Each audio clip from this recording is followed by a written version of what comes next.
Principal of this academy, Seema ma'am, and entire team, teachers, who invited me in this wonderful day.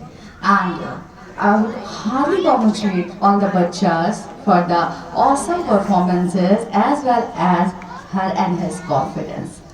Now, come to the point. 26 जनवरी 1950, 1950 या फिर 1947 आज़ादी, जब से जहाँ से भी चला जाए, अगर आज के दिन को याद करना है तो ये ज़रूर ध्यान में रखें कि आज का जो दिन है वो सिर्फ और सिर्फ इसलिए ही मिला ताकि हम उन बातों को समझ सकें, जान सकें जिससे हम आज़ादी के पहले वंचित थे। बात जैसे कि आर्टिकल 19 की हो गई, बात जैसे कि आपके फ़र्ज की हो गई, बात जैसे कि आपको अपने आप को खुद को बताने की हो गई।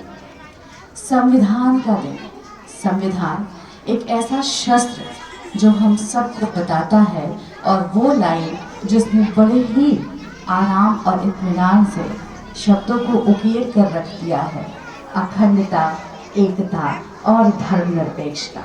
ये भारत है, हम भारतवासी हैं, और सबसे अहम बात है कि हम भारतीयों की पहचान ही है हमारी अनेकता में एकता की। इसलिए इस बात का हमेशा ख्याल रखें, चूँकि ये एक विद्यालय प्रांगण है तो और अहम हो चलता है कि हम अपने बच्चों को वही भारत दें जिस भारत में हम पले और बड़े हुए हैं। वो भारत जो हमेशा साथ की बात करता है, वो भारत जो हमेशा सच्चाई की बात करता है, वो भारत जो हमेशा एक दूसरे के सम्मान की बात करता है। एंड यकीनन मेरा ये मानना है कि जो भी बच्चे होते हैं वो हमेशा कल का जो मुस्तकबिल है उसको बनाने वाले होते हैं। ये वो निर्माता हैं जो भविष्य निर्माण करेंगे। इसलिए और ज़्यादा जिम्मेदारियां बढ़ जाती हैं हमारे टीचर्स की, हमारे प्रिंसिपल्स की, कि वो इस तरीके से इन्हें शिक्षित करें कि वाकई में वो शिक्षा इनके काम आए। एक और बात मैं कहना चाहूँगी कि ऐसा नहीं कि अगर हमारे पास किसी भी किस्म की डिग्री है तो वो इस बात की सनद है कि हम मुकम्मल शिक्षित हैं। बिल्कुल भी नहीं ऐसा है। इसीलिए और ज़्यादा ज़रूरी उनके लिए भी है जिनके बच्चे यहाँ बैठे हैं, मीन्स परिवार, हमारे गार्जियन। आप अपनी जिम्मेदारियों से बिल्कुल भी पीछे नहीं हट सकते इस वजह से कि आपने अपने बच्चे का दाखिला बहुत अच्छे स्कूल में करा दिया है या बहुत महंगे स्कूल में करा दिया है। एक ऐसा सोशल प्रेशर जो आज गार्जियंस पर दिख रहा है वो यही दिख रहा है। व्हेन दे कम टुगेदर तो उनके बीच में यही बात होती है, मेरा बच्चा उस स्कूल में पढ़ता है। स्टेटस सिंबल जो आप लेके आते हैं प्लीज़ उससे बचिएगा, क्योंकि बच्चे की जो शिक्षा है वो आचरण में दिखनी चाहिए। ये सबसे ज़्यादा ज़रूरी है। मेरा बच्चा इंग्लिश में बात करता है, it's so for so good, but doesn't mean कि अगर आपका बच्चा इंग्लिश में बात करता है he has excellent in her life. ऐसा बिल्कुल भी नहीं होता है।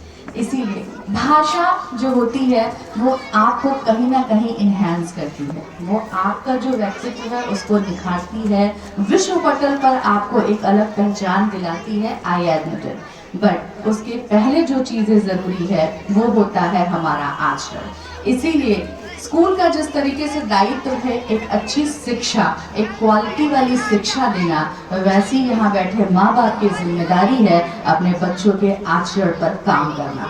अब सवाल ये है कि सबको यही लगता है कि हम हमारी तरफ से तो बेस्ट करते हैं। कोई ऐसा नहीं है जो उठकर ये कहेगा कि शायद ये लैकनेस है, चाहे टीचर्स हो या बच्चे। फिर प्रॉब्लम्स कहाँ आ रही हैं? वो प्रॉब्लम्स आ रही हैं आपके कोऑर्डिनेशन में। टाइम टू टाइम जो आप पेरेंट टीचिंग मीटिंग करते हैं उसे प्लीज़ कंटिन्यू करें, क्योंकि वो एक जगह होती है जब आप दोनों एक दूसरे से राब्ता कायम करते हैं, और वो एक बहुत अहम पहलू होता है। आज के वक्त में बच्चों को पढ़ाना और बच्चों को पालना ये दोनों बहुत मुश्किल काम है, क्योंकि हम एक डिजिटल एरा में चल रहे हैं। ख़ास तौर पे हमारे जो अंडर 20s के बच्चे हैं उनके साथ में they have lots of distraction, जिसका कारण उन पे साफ देखा जा सकता है। इसलिए अभी जिम्मेदारियां ज़्यादा बढ़ी हैं। जो भी समाज में निकले हुए लोग हैं उनकी तरफ से, जो फैमिली है उनकी तरफ से, जो टीचर्स हैं उनकी तरफ से। और किसी को आज के दौर में अपना पर्सनल वाला जो रिस्पॉन्सिबिलिटी है उस पर फोकस करना है। आप बिल्कुल इस चीज़ से नहीं बच सकते कि ये मेरे घर का काम नहीं है, मेरा मसला नहीं है, या हमें इससे कोई वास्ता नहीं है। और ऐसा नहीं है कि ये एक जो लाइन मैंने बोली, मसला, अपना या वास्ता, ये सिर्फ किसी स्कूल के लिए है, ये हमारे देश के लिए है। एज वेल एज अगर हम चाहते हैं कि हमारा देश आगे चले, आपसी जिस तरीके की परेशानियां दिख रही हैं, हो सके तो उससे ज़रूर निकलिए। जहन को इतना ऊंचा और इतना बुलंद बनाइए कि किसी और की परेशानी से आप परेशान होने की बजाय उसे आप सलूशन दे सकें।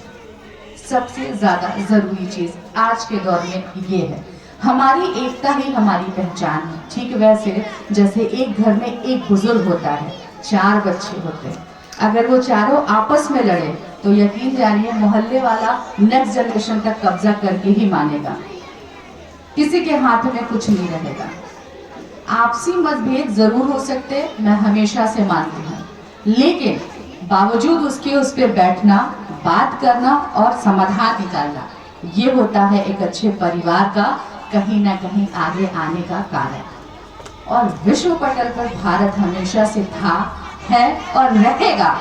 ये एक अहद अपने से लेना है हम लोगों को, इसलिए ज़रूरी है कि हम सब अपने हिस्से का काम करें और अपने देश को यूं ही निरंतर ऊंचाइयों पर लेके जाते रहें। चलते चलाते सिर्फ एक बात कहना चाहूँगी कि याद रखिएगा, अगर कभी भी बात आपके धर्म की हो तो वो धर्म भारतीय हो, कभी भी बात अगर आपकी जाति की हो तो वो जाति में सिर्फ और सिर्फ आप इंसानियत रखिए, और कभी भी बात अगर आपके धर्म ग्रंथ की हो तो वो धर्म ग्रंथ सिर्फ संविधान होना चाहिए। सर्वोपरि है देश हमारे लिए, बाकी चीजें हमेशा बाद में हैं। हमें सिर्फ और सिर्फ पहले अपने देश के बारे में सोचना है, उसके बाद हम बाकी चीजों के बारे में सोचेंगे भी और उस पर कार्य करेंगे भी। और यकीन जानिए, जब आप आपसी समानता की भावना से देश के बारे में सोचेंगे तो और कुछ सोचने की जरूरत पड़ेगी नहीं। चलते चलाते 2 लाइनों में बस अपनी बात को, अपनी वाणी को यहीं विराम दूंगी। एक बार फिर से सभी का शुक्रिया कहना चाहूंगी और 2 शब्द सिर्फ आखिरी के कहूंगी कि न पूछो जमाने को क्या हमारी कहानी है, न पूछो जमाने को क्या हमारी कहानी है, फकत पहचान ये है कि हम हिंदुस्तानी हैं। जय हिंद, जय भारत।